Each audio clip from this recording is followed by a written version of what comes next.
Hi guys, this is Dan from Magic Pachinko Restorations with another short video on a vintage pachinko machine. Certainly hope that if you enjoy these videos, you click on the subscribe button so that you do get a notification every time I put a new one up.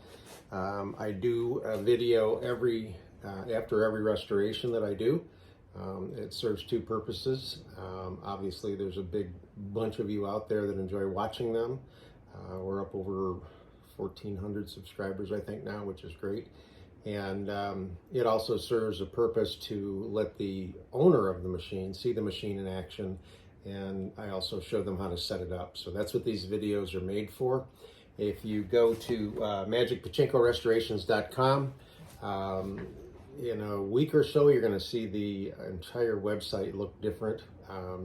My daughter visited from Chicago, and she sat down at my computer and within minutes had it looking better. So she's going to do some work on it, and I'm really excited to see the work that she does. So if you haven't been there in a while, stop by in a week or so and see if the new look is up yet.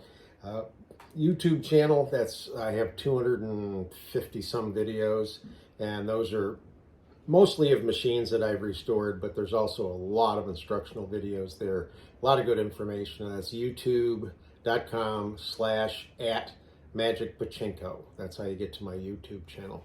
Okay, so today we're featuring a 1975 Sanyo Comet II machine.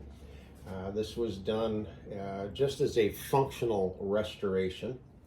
So I'm going to open up the front here just so you get a better look at it without the that created glare. There we go, got rid of the glare. Okay, so that's the play field. I like the Comet 2s. I like this setup. I just wish they had put lights on both sides rather than just here. This is the ball out light, and this is the jackpot light area up in here. I have used LED lights to add additional lights in here. They come out pretty well. So this is the original playfield. The customer opted not to have a new playfield installed. Colors are still pretty good. There's little or no water damage on this. It was really dirty all down in here, especially the ball handling mechanism. So all of that came out, got cleaned. The feed tray gets all taken apart and cleaned. That was pretty grungy also. And then it's interesting. Whoa, sorry, I'm on a turntable here. Okay, let's get this back here. It was interesting to note the lower tray here.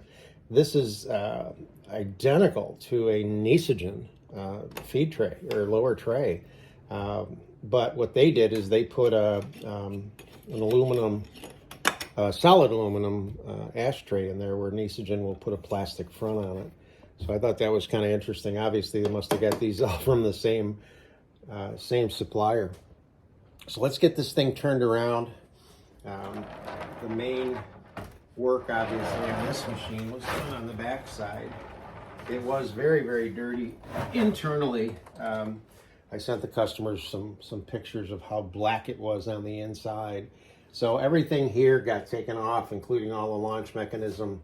Once everything was off, I sanded this board down, gave it a coat of polyurethane, and then cleaned everything and rebuilt everything. And this particular machine did not have any wiring on it. For some reason, the wiring was just gone. The switches were there, but no wires at all. So what I did again is I borrowed a Nisogen, I call them fuse blocks, and wired up my 12-volt supply, and then ran the wiring to the two switches, and the two light bulbs were actually tucked up in there.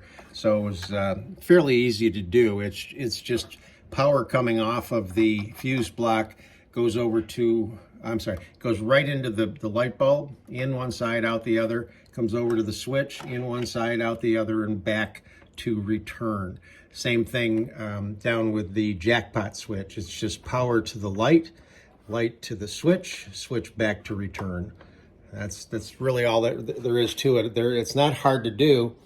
Once you understand, it's just a big loop, the DC wiring. So we're getting ready to make the machine ready for actual play. And on this particular machine, I found out the hard way. Right here is the release for the front door. Right here is the release for the ball dump, and it will release very easily. And I reached around to try to hit this, and I got up too high and hit this, and all the balls dumped on the floor. It was a lot of fun. But when you do get this and get it unpacked, you want to push this over and make sure that these legs are not in this position. You want to get them so that they're sitting like that, and then bring this back. And then if you notice, they can go this far, but get rid of this, they'll go even further. Okay, so you want to make sure when you do this that the legs can only go about that high. So there's a little piece on that leg that creates like a bridge that allows the balls to go across and into the jackpot. If you let the little pieces swing out of the way like this, the balls drop out the dump chute, which is what happened to me. So, okay, so that's that. So just make sure that that's okay. And we'll plug this in with the 12-volt wall transformer. And the ball out light comes on. I don't know if you can see it through the video, but it's right up in there. Ball out light is on. And what that means is there are no balls in the machine, or not enough balls in the machine for the machine to function. So you grab a handful, and what you should see is they should go from the upper hopper along the upper feed track into the turnaround, down into the lower feed track, and right into the jackpot. And that's where they'll stop. Now this little red thing here, make sure this is tipped back. If it's tipped forward, the balls will stop right here. It's a maintenance piece, so just keep it tipped back. Put another handful of balls in. We're rolling down through. Notice the light is still on because this isn't loaded yet with enough balls. So now that you know they're going to go right,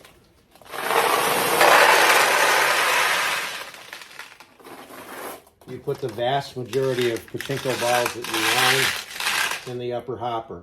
These machines can easily take 500 to 800 pachinko balls.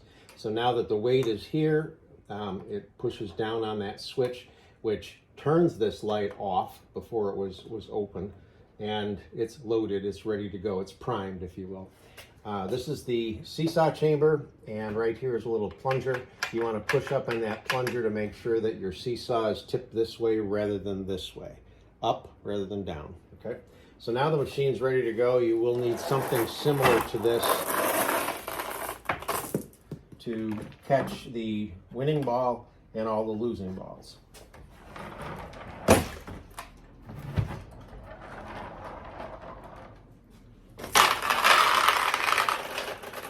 So you're going to put a handful of balls in the feed tray here. These are the balls that you would be playing as a customer.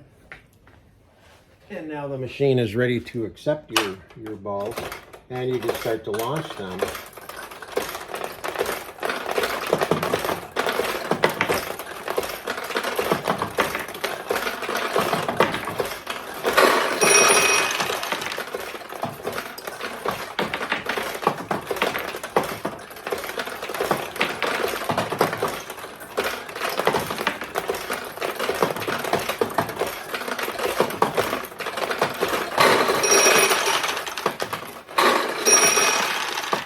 Okay, so we got a couple of wins there. Now, under normal circumstances, I always tell my customers, when you're playing and you get what you expect to be a win, you want to stop playing immediately and find out why.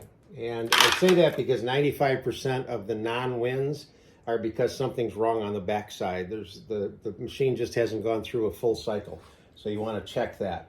With this particular machine, I'm not talking about any other machine, I'm talking about this machine. This particular tulip is unlike these guys in the sense that it's got a much more complicated interior on it, because it will pass through, but yet under certain conditions it will open, redirect balls, so on and so forth. Now when I first started to fire this machine up, every ball that went in there just sat there. It didn't even go through the tulip. So I had 4 or 5 balls sitting there. So I took the tulip off and adjusted it as much as I could. So now the ball will drop into the tulip, and what it's supposed to do is let it drop down into this tulip. So if you're playing and a ball goes into this tulip, it may not go all the way through the system and pay you. That's okay, because eventually another ball will come by and bump this, and it will release that ball, and you'll get a payout. So this is the only tulip that will happen to. I can't get it adjusted any better, because internally there's just too much stuff in there. You tweak one and it throws the other one off. So just keep an eye on this one. If a ball goes in and it doesn't pay out, play a little bit. Eventually it'll kick and it'll drop the ball out. So let's see if we can get a few more wins here.